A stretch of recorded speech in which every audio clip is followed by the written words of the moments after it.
essentially a death march where people are being pushed to the next place, to the next place, to the next place.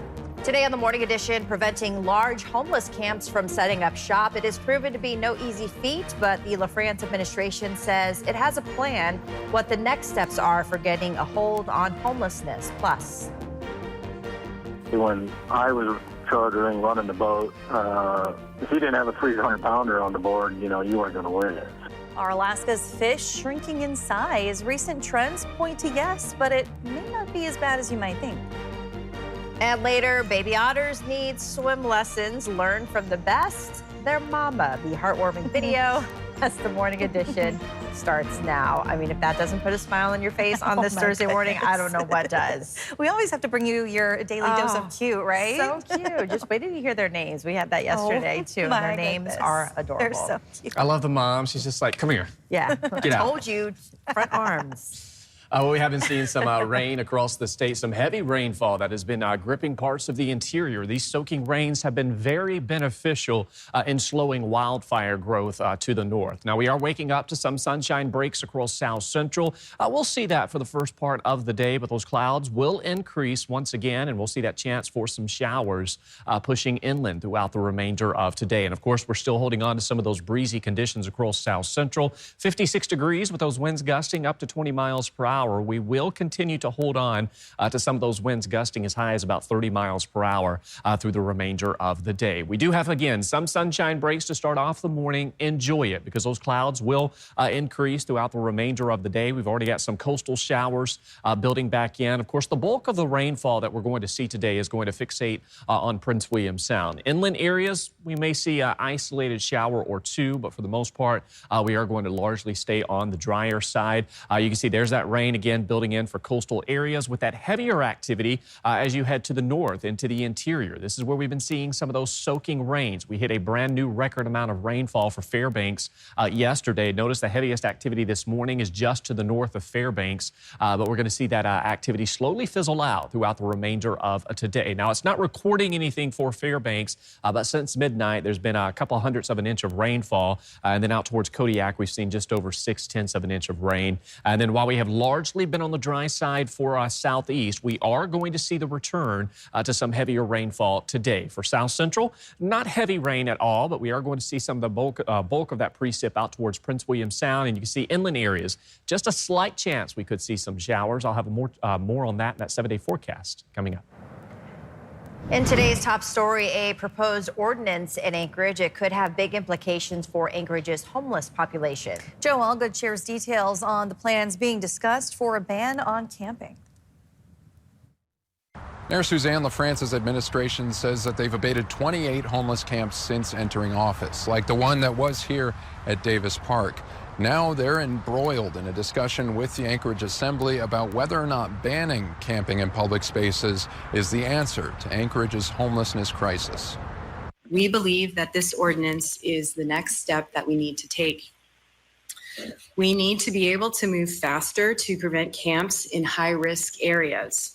Calling the newest version of the camping ordinance a, quote, balanced, targeted approach, LaFrance endorsed a prohibition on camping in specific public zones. Schools, playgrounds, childcare centers, athletic fields, neighborhood rec centers, streets, sidewalks, bridges, paved trails, high-speed roads. Our version doesn't criminalize camping everywhere. We can't arrest our way out of homelessness. When asked about why current abatement practices or already existing trespass laws would not suffice, members of the administration said current practices take too long, allowing camps to grow and get more entrenched, requiring more resources and overwhelming support staff.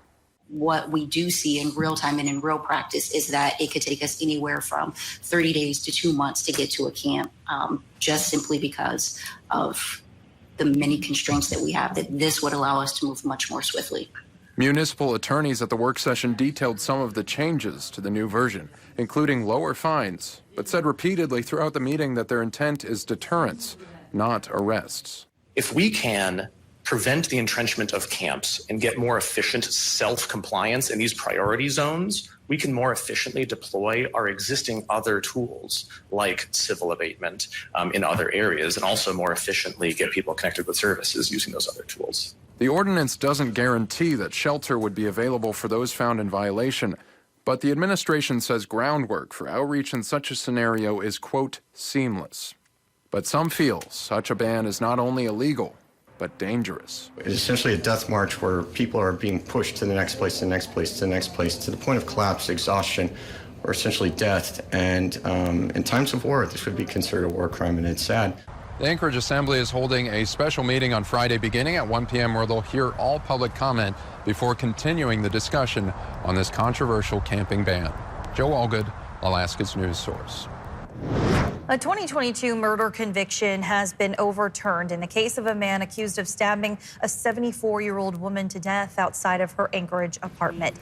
The Alaska Court of Appeals determined jurors were given improper instructions prior to finding 34-year-old Rigoberto Guillermo Walker guilty. This is video from 2019, the year the attack happened. Walker was serving a 40-year sentence for the stabbing, which happened near Centennial Circle. The Court of Appeals said the state may retry Walker for attempted murder with a properly instructed jury. If not, he will remain guilty of first-degree assault only.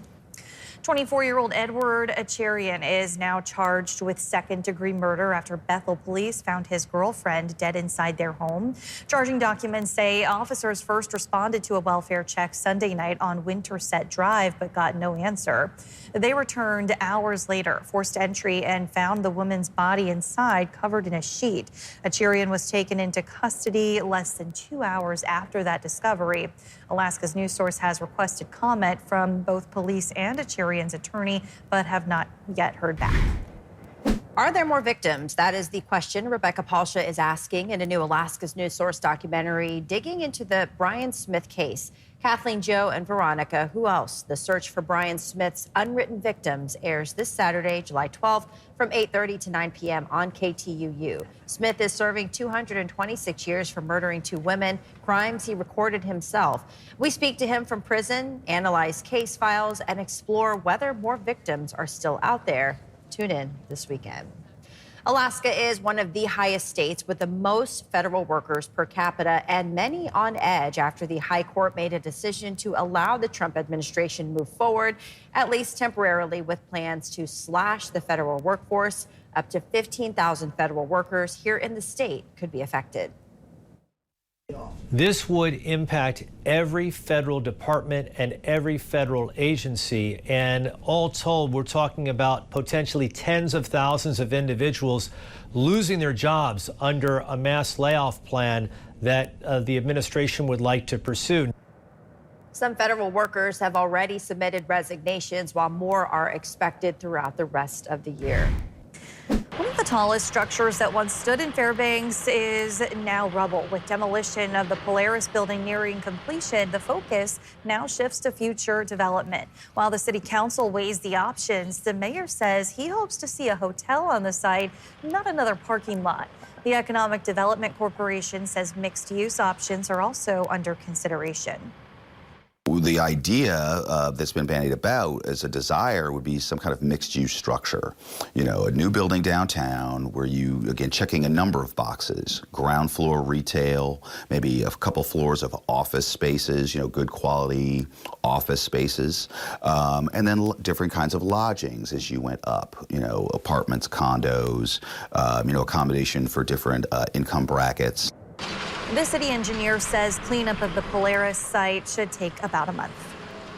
It is prime time for fishing in Alaska right now, but anglers and those in the fishing industry, they're reporting that their catches seem much smaller than years past. Jace Bertrand reports. Huge fish. You need a forklift. For over 30 years, the Valdez Fishing Derby has awarded thousands of dollars to the lucky few who have the largest catch by the end of the season. Looking at recent catches, though, you might notice something. They're certainly not the 400-pound halibut our grandparents told us about.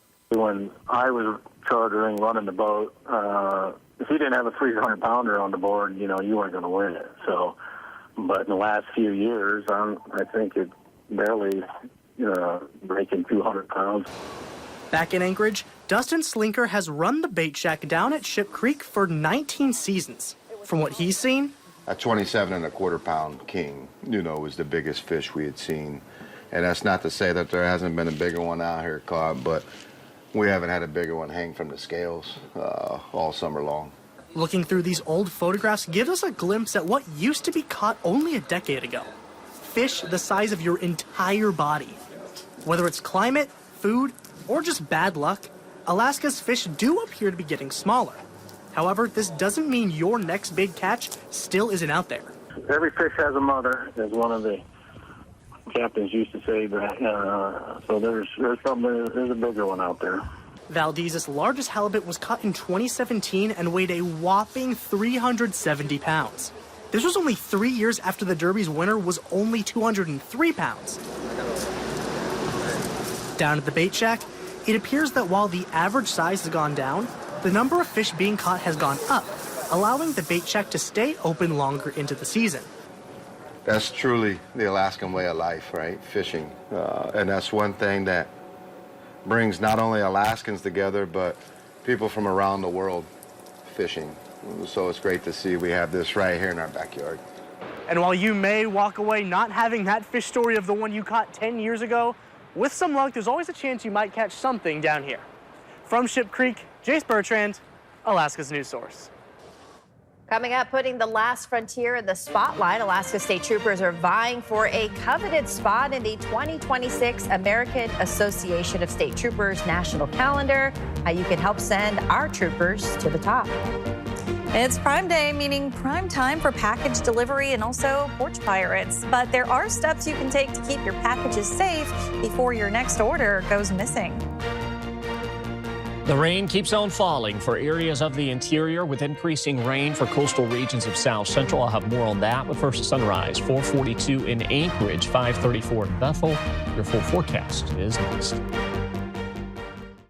We're back, and there's only 12 months in a year, meaning not too many spots in a national calendar that features law enforcement cruisers, and Alaska State Troopers have been vying for a spread. Their vehicle is currently holding on to 13th place, just enough to make the cut in a nationwide vote hosted by the American Association of State Troopers. Every state submits a photo, and only the top 13 make it into the final calendar. Now, Michigan is currently in the lead. Michigan, I don't even know why, because look at their patrol vehicles, just like wah, wah, wah, wah. Like, we clearly have a better patrol vehicle. They just have more voters down there. So we need to get the Alaskan voters out. And I'm not asking you to leave your house or anything. Just go to our social media page, click on the link, and vote. So you better hurry. Voting closes tomorrow at 1 p.m. You can find a link on the Alaska State Troopers Facebook page. I mean, after hearing him, I'm like, oh, okay, let me go vote. Yeah, I know. It's almost like, whoop, all right, Yeah. he's telling it like you're going to get a ticket if you don't. Just kidding. But Well, very cool. It'd Yeah. be 13th place, yeah. Yeah, and looking at them from previous years, it's always cool to see just the number of different designs that they have from across the U.S. Waking up this morning, we're still holding on to some of that widespread rain to the north. A brand new record rainfall for Fairbanks, where we did see over an inch of rainfall yesterday. Now, this beats the old record of about half an inch set back in 1917. And this was the wettest day since October of last year. And those rain showers, they're still persisting this morning for the interior. And you can see as we transition into the middle of the month, we're still going to favor a good portion of the state with these wetter conditions. In fact, we're watching more rain building into the interior next week. But the good news is starting later today and into the rest of the week, we will see some drier conditions returning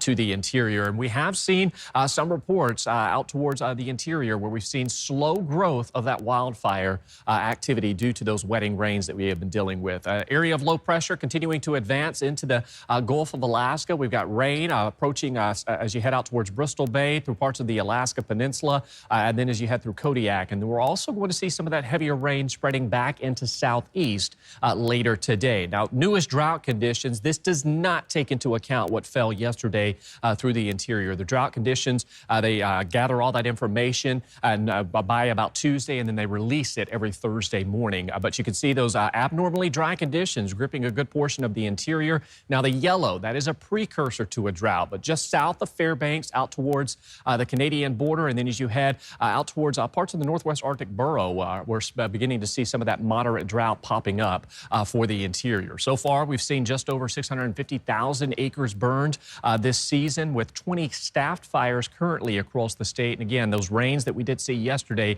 very beneficial in helping to slow that wildfire growth. There's that band of rain. It's going to quickly fizzle out throughout the remainder of the morning into the early afternoon hours. And then we're going to see most of the rain today gripping coastal regions of South Central, Kodiak, as well as some heavy rainfall expected out towards southeast. Now, notice western parts of the Kenai, Anchorage, and into southern parts of the valley will largely stay on the dry side. It doesn't mean we won't see a spotty to isolated shower, but will most likely continue to remain fairly dry, largely due to our downslope winds, which will remain quite breezy through the remainder of today. Then as we welcome in our Friday, some sunshine breaks return to the region and will largely stay on the dry side. However, we will still see some of that lingering activity through the Matanuska Valley and the Copper River Basin that may grip northern parts of the Anchorage Bowl into Eagle River early Saturday morning, but should not see any rain for the Bear Paw Festival Parade. 63 degrees today in Anchorage. Those temperatures warming quite nicely through the remainder of today. We're going to see upper 50s, lower 60s across South Central or the Kenai out towards Kodiak. And again, those winds still remaining quite breezy across the region. Despite these overcast skies and rainy conditions, this is fairly seasonal, at least for inland areas of South Central, as our average high this time of year is right around 65 to 67 degrees. Low to mid 60s through the valley with a chance showers, and those breezy conditions will warm to 63 in Anchorage, 57 degrees in Girdwood. And then you can see that 7-day forecast. We dry out through the weekend, and then more rain looks to return early next week. It's one of the summer's biggest weeks for online sales. Amazon is kicking off its Prime Day deals this week, and other retailers are also slashing prices to compete. But all those purchases mean packages piling up outside your door, and it's an opportunity for thieves to steal your stuff. Jen Sullivan reports. Online shoppers are scoring hot summer deals right now, with retailers like Amazon offering big discounts. Prime Day is really exciting for us. Richard Rocha with Amazon says Prime Day members bought 375 million items worldwide in 2023. Other big box retailers are also slashing prices. And while shoppers are seizing the discounts, thieves could be seizing the opportunity to steal your stuff as packages pile up outside homes. It is a crime of opportunity. Corey Colleton with Security.org says they looked at crime data and found more than 58 million packages were stolen in 2024. While Amazon says the vast majority of packages are delivered without any issues, there are things customers can do to make sure their items are safe. They're able to track their packages in real time when they're about to be delivered. And then when they do get delivered, there's a photo that's sent to you so you can see exactly where it was put. Rocha also says customers can leave notes about their delivery, like drop off behind the house. Certain items can be delivered to a hub locker at no additional cost, and you can schedule to have your items delivered on a day you are home. So what should you do if your packages are stolen? Amazon says call customer service to get it fixed. We're all about convenience, so we want to make sure that customers have the best way that they can get something that's most convenient for them. And call the police. It is a crime and it's taking place on your personal property. While security cameras can help you catch thieves in the act, law enforcement recommends not engaging with a thief. For Consumer Watch, I'm Jen Sullivan.